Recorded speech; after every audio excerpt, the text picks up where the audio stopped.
최고위원회 시작하겠습니다. 민주당이 내란 전담 재판부와 왜곡죄를 법사위에서 기습 처리했습니다. 그러자 대통령실도 생각을 같이 한다며 힘을 보태고 나섰습니다. 헌법 파괴 컨트롤 타워가 대통령실이라는 것이 또 한 번 입증된 셈입니다. 내란 전담 재판부와 왜곡죄는 결국 범죄자 대통령 한 사람 때문이라는 사실 또한 입증된 셈입니다. 전국의 법원장들이 한 목소리로 위헌성을 강하게 지적했습니다. 재판 중립성과 공정한 재판을 받을 국민의 권리가 침해된다고 분명하게 경고하고 나섰습니다. 사법부의 경고는 국민의 준엄한 경고를 대신한 것입니다. 민주당이 경고를 무시한다면 사법부가 국민을 대신해 행동에 나서야 할 것입니다. 사법부의 독립은 사법부 스스로가 지켜야 합니다. 대한민국 수출이 사상 최초로 7천억 달러 돌파를 앞두고 있습니다. 어려운 여건에도 우리 기업들이 열심히 노력해서 이뤄낸 값진 성과입니다. 하지만 수출 신기록의 그늘에서 울리고 있는 우리 산업 전반의 경고음을 무시할 수 없습니다. 실제로 반도체를 제외한 철강, 석유화학, 2차전지, 디스플레이 등 우리 주력 산업 수출이 모두 마이너스 성장을 기록했습니다. 우리 경제의 기초 체력을 심각하게 우려해야 하는 상황입니다. 유럽의 환자로 전락한 독일의 전철을 한국이 그대로 밟고 있다는 경고도 나왔습니다. 한국을 방문한 요하임 니겔 독일 연방은행 총재는 한국 경제가 독일 경제를 닮아가고 있다고 했습니다. 그러면서 구조 개혁의 필요성을 역설했습니다. 특히 공공지출 확대만으로 성장 경로를 바꿀 수 없다면서 규제 완화, 노동시장 유연화 등 뼈를 깎는 구조 개혁이 필요하다고 지적했습니다. 그런데 지금 이재명 정권은 정확하게 거꾸로 가고 있습니다. 무분별한 돈 풀기로 내년 국가 채무가 약 1,414조 원, 사상 최초로 GDP 대비 50%를 넘어설 전망입니다. 재정이 흔들리면 환율이 오르고 국가 신용도 하락이 뒤따릅니다. 정작 풀어야 할 규제는 풀지 않고 있습니다. 민주당의 반대로 1년 넘게 끌어온 반도체 특별법이 간신히 상임위를 통과했지만 기대했던 주 52시간 근로시간 예외는 끝내 빠졌습니다.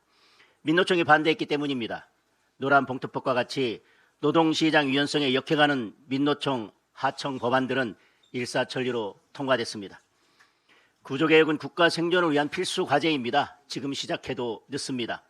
국민의힘은 기업이 마음껏 뛸 수 있도록 규제를 혁파하는 데 힘을 쏟아왔고 앞으로도 더 적극적으로 노력하겠습니다. 기업들의 활력을 돋우고 청년 일자리를 늘리기 위해 달라진 근로 환경에 맞춘 합리적 노동시장 유연화를 적극 추진하겠습니다.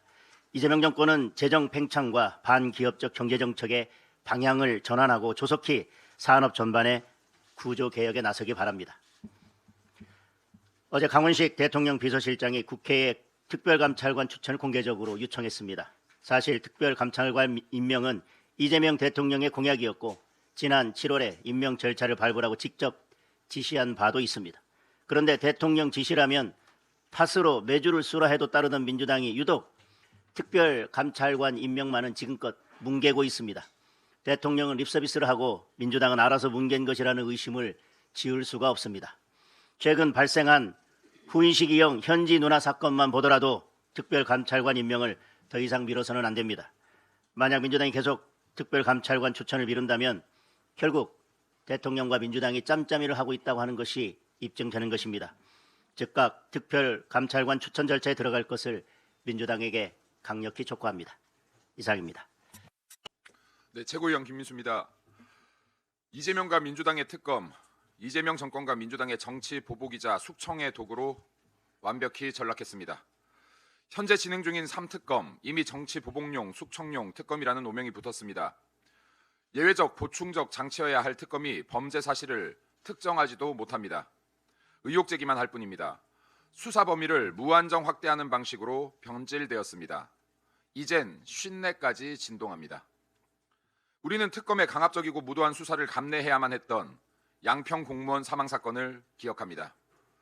추경호 전 대표에 대한 구속수사 시도를 기억합니다.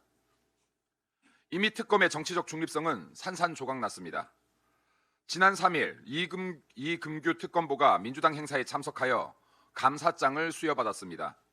계엄군을 막아선 공로라고 합니다. 이금규 특검보는 앞으로 해당 사건의 유무죄에 중대한 영향을 미칠 위치에 있는 자입니다. 민주당의 감사장을 받고 유죄 의지까지 다지는 특검, 이미 그 중립성을 상실했습니다. 이러한 행위 하나하나가 결국 특검의 정치화를 방증하는 것입니다. 이명현 특검은 어떻습니까?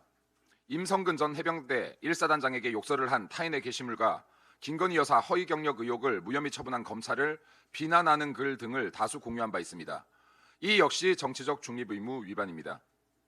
이미 정치적으로 편향된 자들이 핵심에 배치되어 움직이는 특검, 공평할 리도 공정할 리도 없습니다. 내란 재판부는 말할 나위 있겠습니까?